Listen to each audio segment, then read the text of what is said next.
Время спорта на Лото-24. С вами Мария Иванова. Здравствуйте! Завершился розыгрыш чемпионата Кыргызской республики среди женских команд по баскетболу сезона 2022-2023 годов. В финальной серии игроки баскетбольного клуба «Форвард» одержали 2 победы над командой БК «Фаер-Политех» и стали чемпионками Кыргызстана в обоих матчах, преимущественно обыгрывая соперниц плюс 15 очков. В серии за 3-е место между командами АФБ и Медтим счет был равный 1-1, но в упорной борьбе бронзовую медаль завоевала команда АФБ. В соглавном поединке турнира UFC 285 в Лас-Вегасе, Невада, состоялся бой в наилегчайшем весе между кыргызстанкой Валентиной Шевченко и Алексой Грасса из Мексики. Валентина Шевченко, 23-4 из Кыргызстана, не смогла защитить принадлежавший ей титул чемпионки в наилегчайшем весе, проиграв претендентке из Мексики Алексе Грасса 16-3. В первом раунде у Грасса дважды проходили мощные левые в голову, вторым из них она потрясла чемпионку. Перед перерывом мексиканка также записала на счет тейкдаун, неожиданно пройдя в ноги. Во втором отрезке 2 тейкдауна уже на счету Шевченко. Большую часть времени она контролирует соперницу внизу, не нанося урона. Валентина еще дважды переводит претендентку вниз на протяжении 3-го раунда. После второго тейкдауна ей удалось забрать спину соперницы, но та не позволила провести удушающий. В 4-м раунде Шевченко успешно удерживала Алексу на дистанции джебом, но допустила роковую ошибку, промахнулась ударом ногой с разворота и позволила сопернице забрать спину. Грасса сразу же набросила на удушающим и в итоге вынудила фаворитку постучать в знак сдачи. Это была 8-я защита титула Валентины Шевченко. Да, такое часто бывает в смешанных единоборствах. Ты выигрываешь бой, забираешь все 3 раунда без сомнений, и одна глупая ситуация все переворачивает. По крайней мере, это приведет к какому-то движению в наилегчайшем дивизионе. Возможно, теперь девушки будут биться активнее, с большим энтузиазмом, пока я не вернусь и не заберу свой титул. Команда Кыргызстана завоевала 2 медали международных зимних игр «Дети Азии». В слаломе-гиганте Нурдоулот Адылбеков занял 2-е место, а Азимджан Рахматуллаев – 3-е. Также 3 марта в российском городе Новокузнецк прошли финальные игры по хоккею в рамках зимних спортивных игр «Дети Азии». Сборная Кыргызстана по хоккею играла во 2-м дивизионе. В финале она уступила команде Узбекистана со счетом 12-2 и тем самым заняла 2-е место. Вторые международные зимние игры «Дети Азии» проходят в Кузбассе, Россия, 23 февраля, 5 марта. В них принимают участие спортсмены из России, Туркменистана, Бахрейна, Таиланда, Беларуси, Казахстана, Кыргызстана, Узбекистана, Монголии и других стран. В программу вошли 10 зимних видов спорта. Незрячие спортсменки Кыргызстана завоевали золото и серебро на этапе Кубка мира по паратриатлону. Очередной этап Кубка мира прошел 3-4 марта в столице Объединенных Арабских Эмиратов Абу-Даби. В состязаниях среди женщин кыргызстанки Гульназ Джузбаева вместе с сопровождающей Юлией Ферназ заняли 1-е место, а Айтунук Джомарт Кызы и сопровождающая Алина Меремянина заняли 2-е место и завоевали серебро. В состязаниях среди мужчин Джалалдин Абдувалиев и Достан Камчебеков заняли 4-е и 5-е место. Стоит отметить, что мужская сборная Кыргызстана была профинансирована за счет департамента спорта, а женская сборная поехала на турнир за счет личных средств. В эти минуты сборная Кыргызстана по хоккею борется за золото чемпионата мира 3-го дивизиона группа «Б». Сегодня соперники Кыргызстана – сборная Гонконга. Турнир проходит в эти дни в Боснии и Герцеговине при участии 6 команд. Все свои игры кыргызстанцы выиграли с разгромным счетом и в сухую. По итогам 4 туров у кыргызстанской команды 12 очков из 12 возможных, у гонконгской – 9. Победитель выйдет в группу А.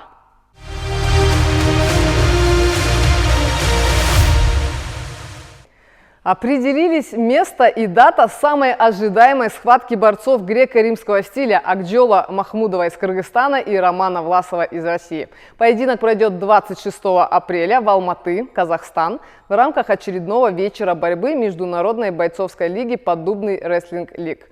Под предварительным данным, в турнире, состоящем из 12 схваток, примут участие борцы из 10 ведущих борцовских стран мира – Азербайджана, Армении, Индии, Ирана, Казахстана, Кубы, Кыргызстана, Молдавии, Японии и России. Напомню, в конце 2021 года Власов и Махмудов договорились провести поединок в Бишкеке, но из-за травмы кыргызстанцев встречу перенесли на неопределенный срок. Недавно поклонники борьбы вновь попросили организовать схватку.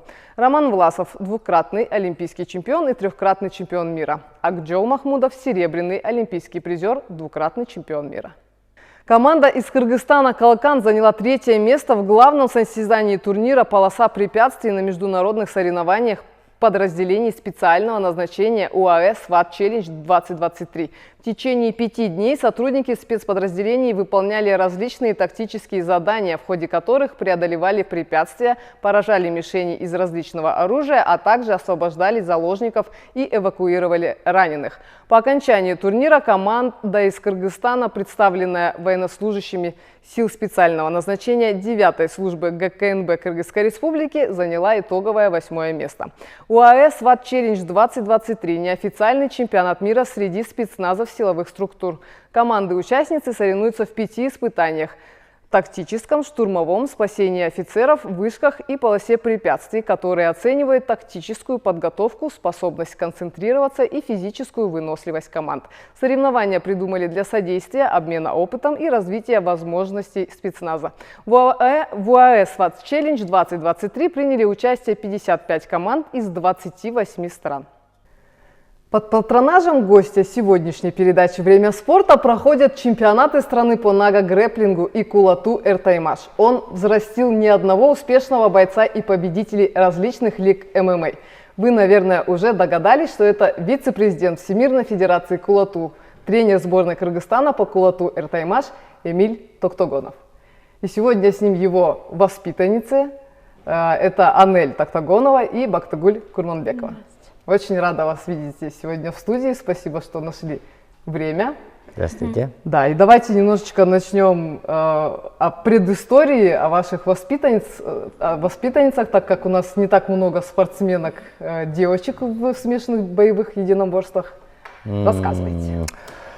Ну, я, конечно, много тренировал и пацанов, и джигитов, много. То есть с Кыргызстана выходили за рубеж, выигрывали чемпионаты мира. Ну, подросла, вот моя дочь Бактыгуль подросла. И я их готовлю прям дома, в домашних условиях, отправляю в залы, спортзалы. Ну и как бы нам дало большую мотивацию ее крестная мама Валентина Шевченко. И она пошла по ее стопам. И начала тренироваться у ее мамы Елены Аркадьевны Шевченко. И то, что вот по любителям, когда вот она начала, вот мне очень тяжело было ее тренировать как-то. А поэтому я отдал маме Валентины, чтобы она прошла вот любительскую версию, как бы, да. Я больше тренирую профессионалов, да. И когда она уже перешла в профессионалы, и уже легче мне тренировать ее было, да. И ну, сейчас вот. Да, Анель, начнем с вас. Расскажите уже, сколько вы занимаетесь, со скольки лет? Вам сейчас 17 на данный момент, да? 17. Я начала тренироваться 14-15 лет. Ну, и я начала тренироваться в спортклубе «Шумкар» под руководством Елены Аркадьевны Шевченко. Она мой, как сказать, первый тренер. Ну, а потом тренер по тайскому боксу. Я еще тренировалась по грэпплингу. Тренер был Шамшиев Азамбек. Он тоже хороший тренер, хороший грэпплер. Он хорошо, так сказать, научил меня бороться. Ну, партер – это что-то необходимое, как мы уже все Конечно. поняли, да? На фоне там, того же самого UFC, что борьба – это важно. Борьба – это очень важно. Вот. И я начала тренироваться, потому что я набрала вес. Мне это не нравилось, конечно, как обычной девочке.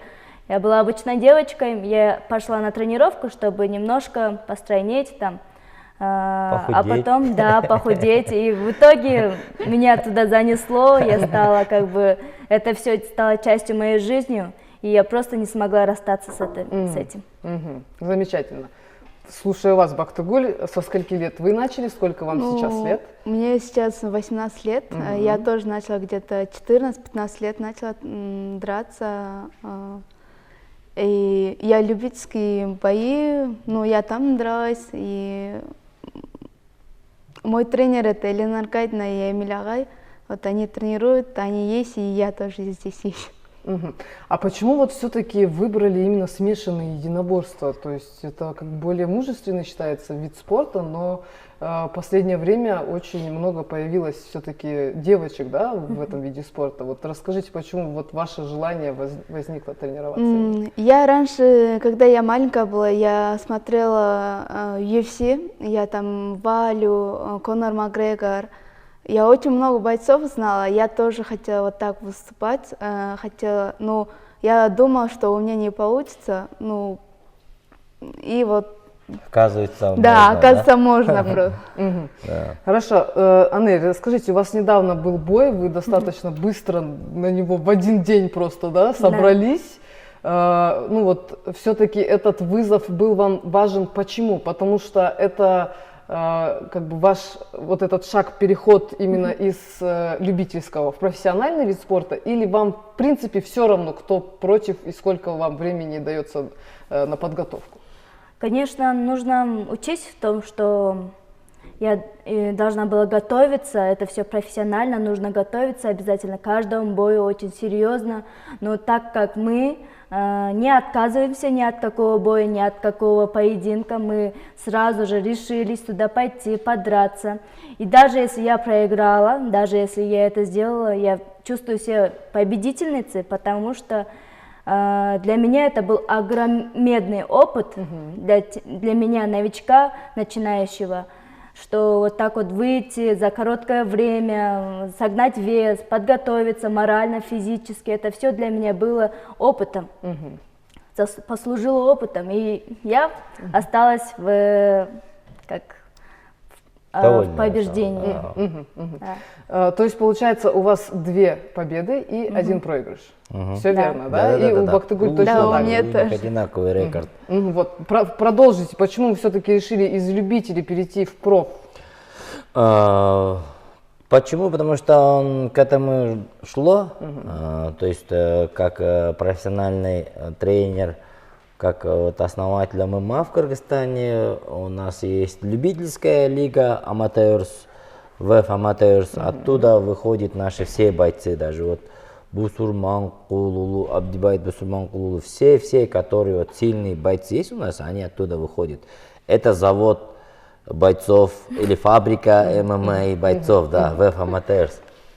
И они вот много раз, они оба очень много раз выступали по любителям и по грэплингу, по ММА, и очень много выигрывали, не осталось в Бишкеке и Кыргызстане даже соперниц. Вы вот стали отвечать на мой следующий вопрос, что соперниц наверняка в Кыргызстане нет, да? Нет, не осталось, поэтому, ну, время пришло, наш тренер Павел Федотов, он меня и тренировал, и Валентину, всех нас тренирует, и как бы время пришло, что им перейти надо профессионалам, мы посоветовали с нашим тренером, и потихонечку мы сейчас вот переходим профессионалы, уже приходит приглашение с разных организаций. Да, насколько я знаю, у Бактыгуль как раз будет 22 марта в Алмате бой с представительницей Казахстана. Да, То есть у Аян нее Турсун. дома будете биться. Она отказалась, Аян Она Турсун. два раза я знаю, В Бишкеке должна была не биться, она специально побоялась, что здесь ее публика, да, и сейчас меняет их. А вам все равно, где биться, вы уверены Да, в себе, в своей октагон победе? 8-угольный, там в Казахстане, России могу любое место подраться. Да, она Я имеет в готова. виду октагонные, восьмиугольники, вот без разницы, где драться, главное в октагоне. То есть 22 марта Лига Октагон и Алмате. соперница Аян Турсун. Таян Турсун, Бактыгуль Курманбековой нашей. кыргызстанки, представительницы Кыргызстана. Здорово. А теперь немножко расскажите в целом о ваших амбициях и целях. Как я понимаю, высшая сейчас лига — это UFC для каждого бойца ММА. Конечно. Да, и вот какой вот путь вы представляете? Вот сейчас вы две девчонки, 17-18-летние. Куда вы стремитесь, к чему? Путь будет тернистый, тяжелый и в то же время увлекательный. Я подумаю, что это все будет очень весело, и все, что я пройду в будущем, я буду вспоминать с радостью, там, с улыбкой, да, точно. Я тоже думаю, трудно будет до UFC дойти, но мы постараемся дойти туда и наш флаг поднять выше, кыргызстанский флаг. Поддерживаю. Вот, берите, девчонки, пример, духовитые девчонки наши, ничего не боятся.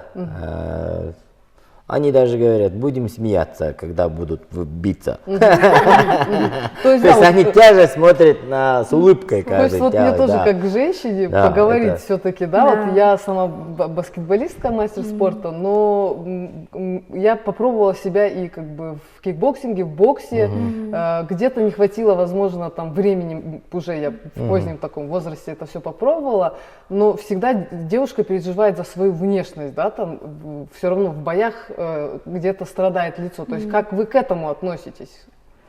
Ну, насчет этого, конечно, это профессионально, потом мы это все лечим, все залечиваем, а потом все вернется обратно. Ничего страшного. Несколько дней что там пофигали. Основном-то сейчас-то тем более есть тоналки там. Ну, сейчас тем более легче стало.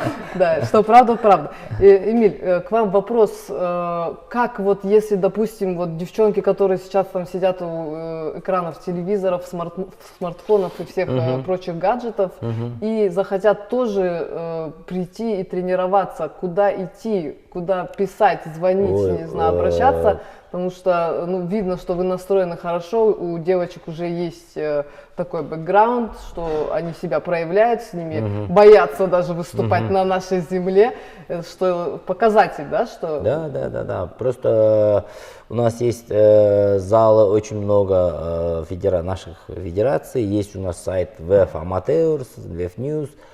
Если кто захочет туда, могут туда обратиться, и мы, где он, то есть где она живет, да, например, по месту жительства, по району можем найти зал по грэпплингу, по ММА. То есть неважно в каком регионе? Да, мы в любом, у нашей федерации в любом районе Кыргызстана, не говоря уже область, даже в селах открылись. Здорово. И есть возможность вот девчонкам, да, вот девочки, они должны, ну, как бы не говорить, что мы слабый пол, да, они могут тоже сильным стать, если правильно тренироваться, да. Не обязательно стать чемпионом, а для себя может тренироваться, чтобы постоять за себя на улице, там, постоять за себя, за кого-то, ну, может, за детей, там, ну, разные же сейчас бывают там ситуации, да, ну, просто для здоровья что-то, уверенно будешь ходить, да, например, на улицу, что-то ты знаешь, какой-то прием, можешь ударить челюсть боковой или прямой, или коленой, да, или ногой в голову ударить, да.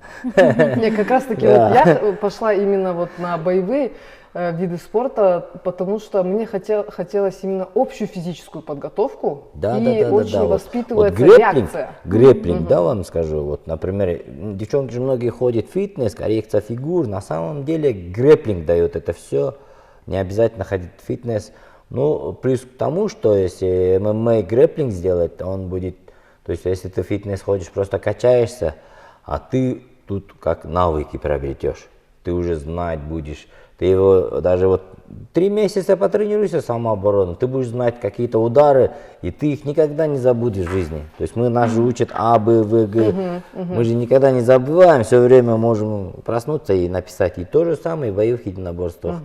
Если натренировать девчонок, ну, для себя, может, для в дальнейшем, как Анеля станет фанаткой, дальше будет продолжать. Вот в таком темпе, так что обращайтесь. Отлично. Федерации. Я желаю, девочки, вам удачи, успехов, достижения своих целей. И вы знаете, вот как в начале, да, вы озвучили, что Валентина Шевченко является крестной мамой, да, Анель, и немного, наверное, хочется слов поддержки сказать, и это как вот сегодня был проигрыш ее за очень длительный период. Мы не привыкли, что она проигрывает. Да, действительно, для нас был это шок. Мы до сих пор не верим. Кыргызстан. Да, мы до сих пор не верим. Но, конечно, хочется не верить, но оно произошло. Ну, это спорт, конечно. Как она сказала, она подготовится в следующий раз и уверенно возьмет, думаем, победу. И будем праздновать победу уже. Я думаю, что и для вас как раз-таки это пример, что проигрывать тоже нужно, дабы стать сильнее. Конечно. Да? Чтобы потом вообще... Без проигрыша не бывает Я победы. по себе знаю, когда проигрывал, ехал сутками, не спал, пока едешь в Бишкек, Кыргызстан, и думаешь, что у меня минус.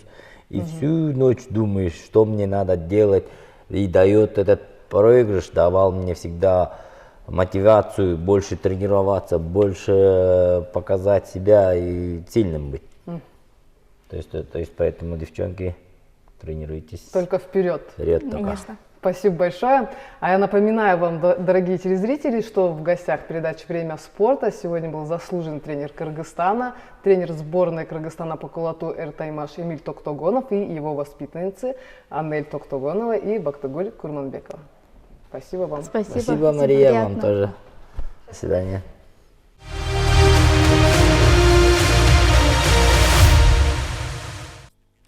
Это были главные спортивные новости. Занимайтесь спортом, держите себя в тонусе и смотрите передачу «Время спорта». До новых встреч!